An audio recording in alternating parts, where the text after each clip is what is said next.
You know, it's like false advertisement. You can get a bag of candy and you won't have any idea that it has peanuts in it until you eat it and have an allergy attack. I mean, that's basically what it is. You can watch that show and you can be like, oh God, it must suck to be a teen mom. But when you become a teen mom, you're like, wow, your mind's blown, you know? Like, it's intense. I'm Farah. I'm Amber. I'm Caitlin. And our stories continue now on Teen Mom. 10 minutes. I do it every single day. It's more work putting her in this and taking her to the store than it is going in the first place. I got her, don't worry. You're such a jackass, Gary. You lied.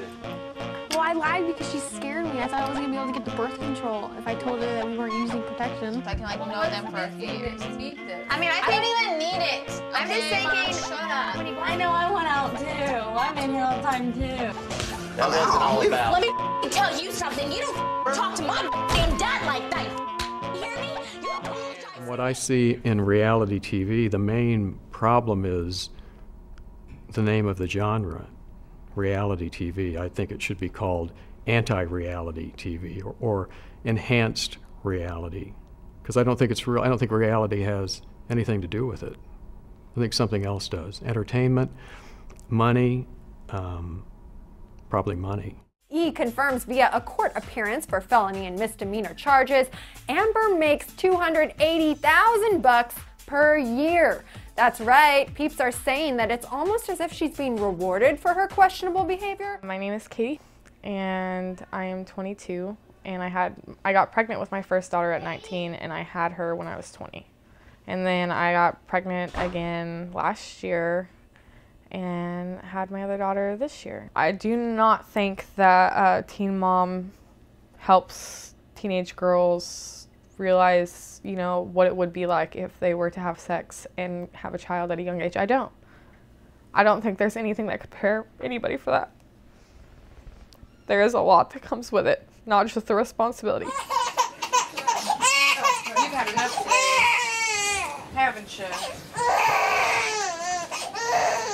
I'm Stephanie and I'm 17. They make it seem so much easier. It seems like everything's put together, and it's really not like that in life. Yeah, I do like that one a whole lot. I love this thing. That's really, really pretty. It's like perfect. There's a pretense of it being real life, whereas you understand, well, in a situation comedy or in dramas that you know are scripted, you know, you hope to be able to enjoy it by realizing, you know, kind of drifting into the story.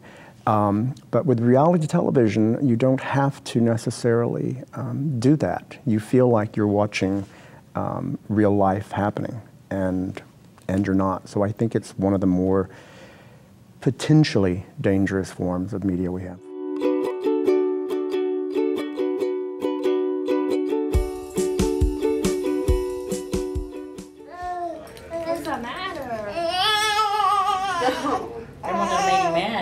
I just went for my annual checkup and they told me I was pregnant. I was very shocked. She texted me from the doctor. She'd went to go get different birth control, and I literally just kind of was speechless. So by the time she got home, I was like, well, you're graduating high school. Do you want to keep it? She answered all the questions right, so we just kind of went through it. With my first daughter, there was no problems at all. I gained the right amount of weight, probably a little bit more, and everything turned out fine. She came 4 days before her due date, natural. But with my second daughter, she was really small, and she came out 5 pounds 9 ounces, and tiny as can be, because my first was 7 pounds 14 ounces, and so I went from this like gigantic baby that came out wearing 3 to 6 months to this tiny itty bitty baby that could barely wear premature clothes. We almost had to put her in doll clothes. There was a couple times where she would get real hormonal, but it was too far in the pregnancy, and I'm like, no, I asked you that question from the beginning. You're stuck with your answer, you know. You got 18 years and 9 months to deal with it now, so.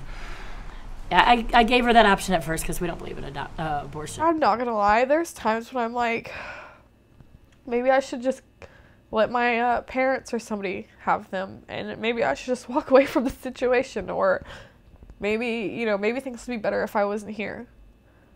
But then you sleep on it and you wake up the next day and you have awesome people like my stepmom and my stepsisters who cheer you up, you know, and kind of make you see that it's okay. And like my kids, of course, when I see them smile, I would never change that. And there's hope, but it's really hard to keep that hope because things constantly happen to drag you down.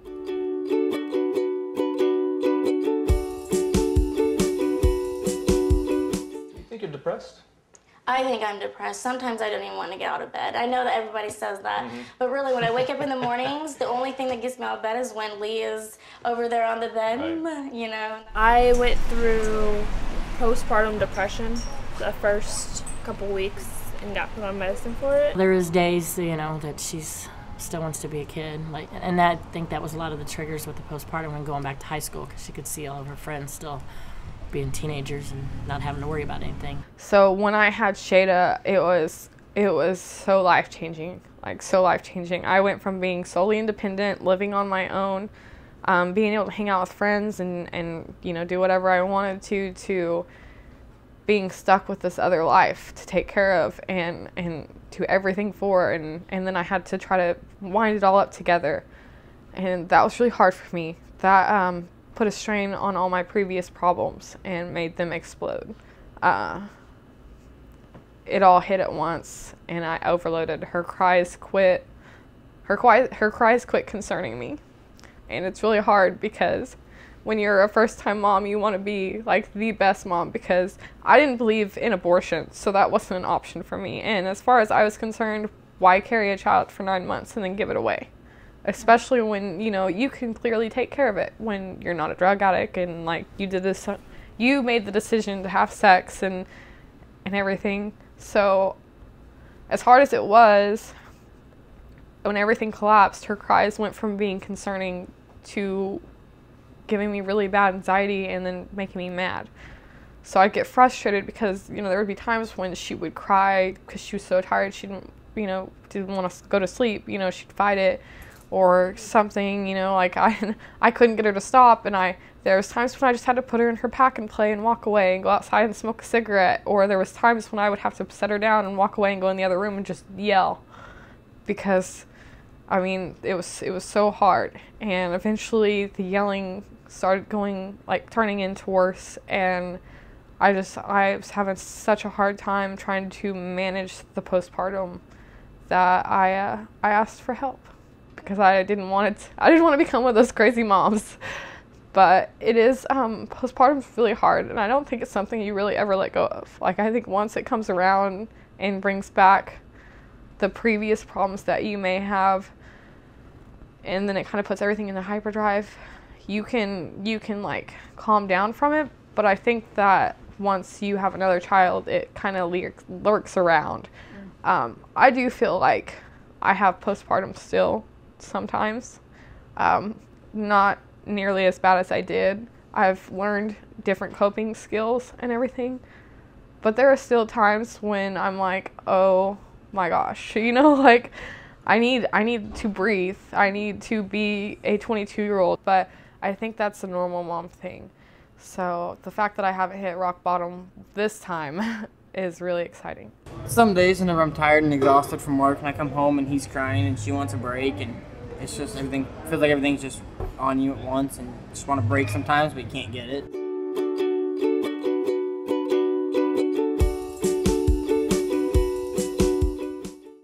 Well, why can't you be a man and grab my hand and say, I'm putting my whole heart in this relationship? Because I'm not. Listen, you don't even care about this relationship, so why did you come back? I'm stupid. I should have listened to everybody. I really am stupid. Neither fathers are involved financially or physically or anything else for that matter. Neither one of them have been for neither one of them. If your boyfriend isn't really being there for them, you know, you don't really need them. Just focus right on your kid. I'm just living my life for my kids, so not having somebody else support him. I'd like to be the one supporting him. It's a normal teenage relationship, ups and downs, hills, valleys. I texted her like 8 hours later and asked her out. Here we are today, so. They're on the right road. I think they're on the right path. It's going to take a lot of work for both of them, and it's not going to be easy. It wasn't for me and my husband, so And that's what I told her. You're either going to figure out this is what you want and put all the work into it, or this is not what you want and end it. You got to figure, both of you got to figure that out, so. Since he's been born, it's been really good. But like every relationship, we have our ups and downs. And it's more complicated, of course, with Carson. Dating when you have kids is so unrealistic. Cole's the first guy I've been interested in since I had Sophia. He's a model too, so we're going out after a casting call.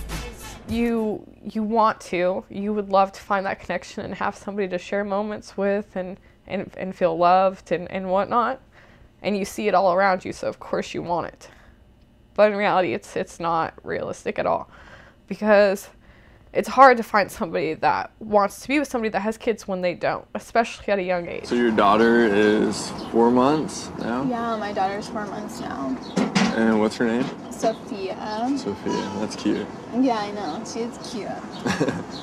You should meet her sometime. I will, definitely.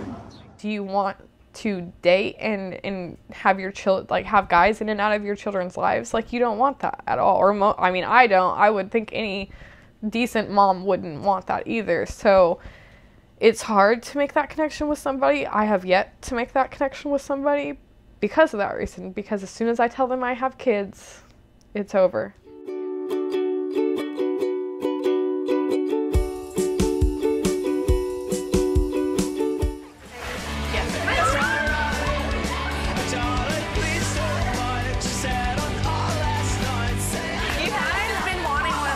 That's the hardest part, knowing that you want to go and have fun, but you're spending $30 on one can of formula that's going to last you 2 days, 3 days, and knowing that you're have to buy diapers every other day for them, and that's $20 a box, if not more. Because his formula is very, very expensive. I mean, it's almost a house payment what his formula is to buy it for the month.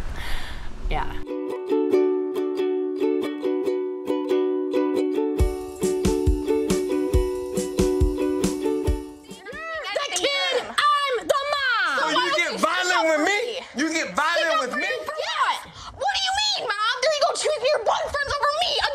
My mom has Shada right now, and she's guardianship, yeah, because it's just temporary too. But I went through a really, really hard time with postpartum depression when I had Shada. So when she was 10 months old, I moved back to Oklahoma City from Blackwell, Oklahoma, and I needed a lot of help.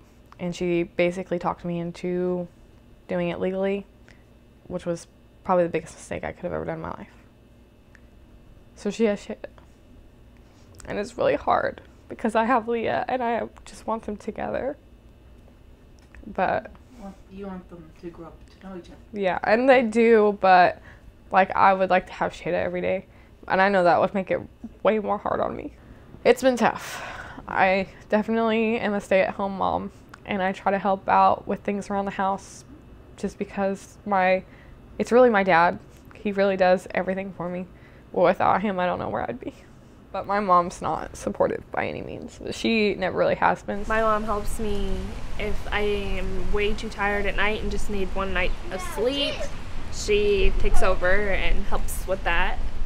I won't let her move out until she's 18 and graduates, because I know she's going to need my support with high school, and I'm not letting her drop out. That's very important. It's a big issue. So I've seen too many kids that do it, struggle, sleepless nights, say, oh, it's just easier to stay home, end up dropping out. I know that she doesn't have college in the near future, but there is the extended future.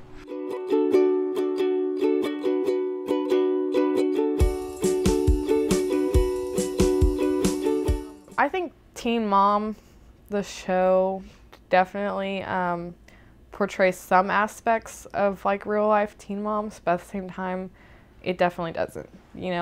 I think you see a lot of frustrations and stuff with them dealing with everything, and that might be the real aspect of it. The reality of the show, when Farrah yells at her mom. Your life has changed. Yeah, I know, Mom. And you have responsibilities. Yeah, I do. You are a mother, you belong home. Oh, okay. Well, I know other people don't have a problem with it. But as far as like their living situations and everything like that, you can definitely tell that the show provides them with the ability to live like that. In reality, most teen moms don't have the money to go out and get an apartment. Oh my gosh, that's actually really nice. Isn't that cute?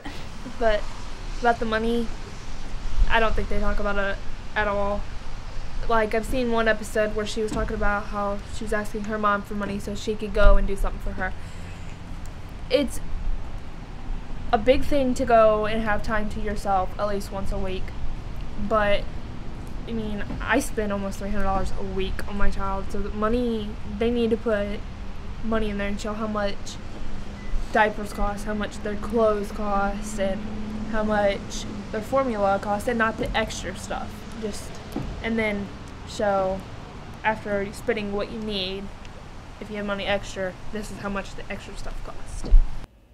If someone from MTV were to ever follow me through my life, they'd be like, we can't put that on TV, you know? Like, I'm not gonna lie. I'm 22, you know, I'm just like any other 22-year-old on the inside. Yes, I'm a mom, and I have things and responsibilities and boundaries that I have to watch. And I still like to do wild stuff and whatnot. You know, I have younger step siblings, and I play with them. You know, like I like to fake fight with them and whatnot, and that's fun. And they make me smile. But there is hard things. Like, my car was stolen, and that, I felt like that ruined everything for me, because I was just about to get back on my feet and go back to work. And then my car got stolen. Like, who does that happen to? Like, you would never think these things could happen to you, and then they do, and you're like, what am I supposed to do?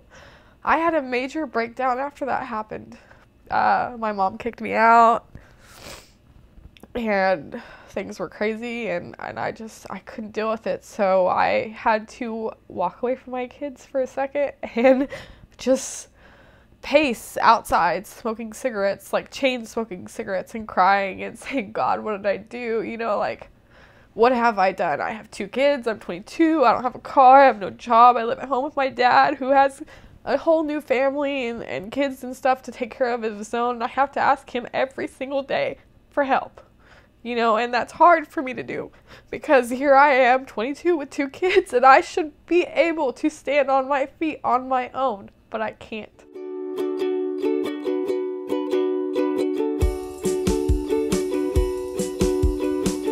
Even for an honest documentarian to go out and try to represent reality is not easy, and usually doesn't represent reality, because there are limitations in terms of time that you have, the camera's gaze, the effect that the camera has on people who are in front of it. So even when you're trying to represent reality without changing it, it's hard to do. But when you go into a program where your real goal is to entertain or to sell, you know, eyeballs to advertisers or try to market a show, you're not really going into it to represent reality. You're going into it for another reason, entertainment. And I have no problem with that. But I don't think then that you call it reality. Reality definitely does smack you in the face like a hardcover book. The data that I have seen have shown that yes, in the last cycle, there has been a slight decline in the teen pregnancy rate. But really, these are trend data, and it's not particularly useful to look at just the trend from the last 2 years. It's more useful to think about the larger context and look at things, like decades. And even though there has been a small decline in the teen pregnancy rate, the United States is still much higher than other developed countries, and that's still a concern. And recently, when those statistics were released, MTV produced a press release where they basically claimed responsibility for the downturn in the teen pregnancy rate. And that argument in particular I take issue with, because the decline in the teen pregnancy rate corresponded with the release of the show. So there's no possible way that the show could have produced a declining trend in teen pregnancy, and that certainly it was coincidental. Mm-hmm. So So yes, that's wonderful that the teen pregnancy rate has slightly gone down in the last couple of years. It doesn't mean that it's not necessary to continue to look at the portrayals of teen pregnancy in the media, and in particular, the possible health outcomes of these types, the portrayal of teen pregnancy in reality television.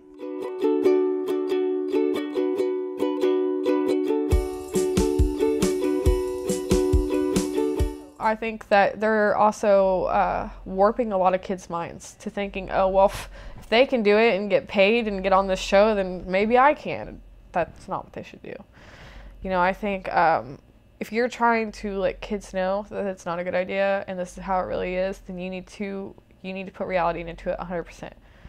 That means every last thing that happens, you don't cut it out. You don't clip it out. There's times when moms are going to scream at their kids, you know, because they don't know what else to do.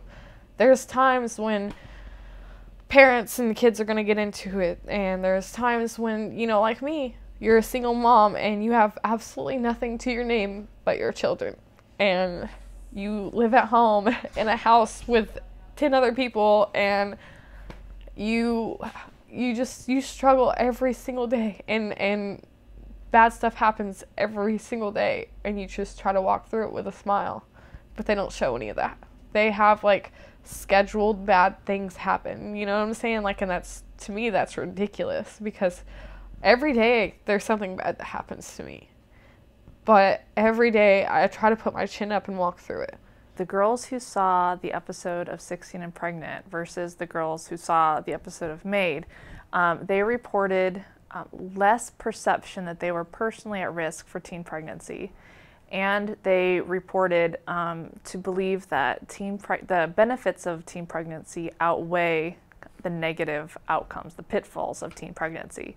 And that was surprising. That wasn't exactly that from a public health perspective. You know, we thought that 16 and Pregnant should be more in line of preventing teen pregnancy. So in each variable that we measured, to try to tap this idea of pregnancy prevention, the show failed. Teenagers, young adults are all in this time of trying to figure out who they are and what other people are like, and where they fit in to society. Well, those of us who work in media, and particularly those in the academy, we really do believe that probably the most important, the most powerful agent for that type of information that people can go to find out who they are, what they're like, what people think of them, what other people are like, who they want to be like, who they don't want to be like, in short, their place in the world, is the mass media. There's no societal force, I would argue, in the 21st century that comes close, be it education, religion, anything. And what we have here are the quote-unquote reality shows that are telling these young people, this is what life is. This is what you can expect when you go out. And as we know, well, if you're media literate, you know, these are all staged. There are scripts. You know, life, unfortunately, for a lot of people, it's not scripted. Yet they believe, they try to impress upon the viewer that in fact they are seeing something that's totally unrehearsed and just a natural part of life. Dear Ryan, I think you know that I love you, and we both know that I've tried my hardest to make this relationship work. I'm going to leave for a while to see where life can take me and Bentley, and maybe one day we can put this back together in a better way. And that is all that I really want. I'm always here for you, and I will always love you. Love, Macy and Bentley.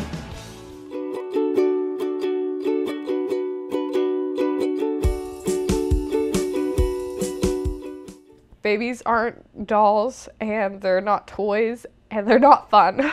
They can be when they get older, but they're a lot of responsibility and a lot of hard work, and they drain you emotionally and physically, and you're not prepared.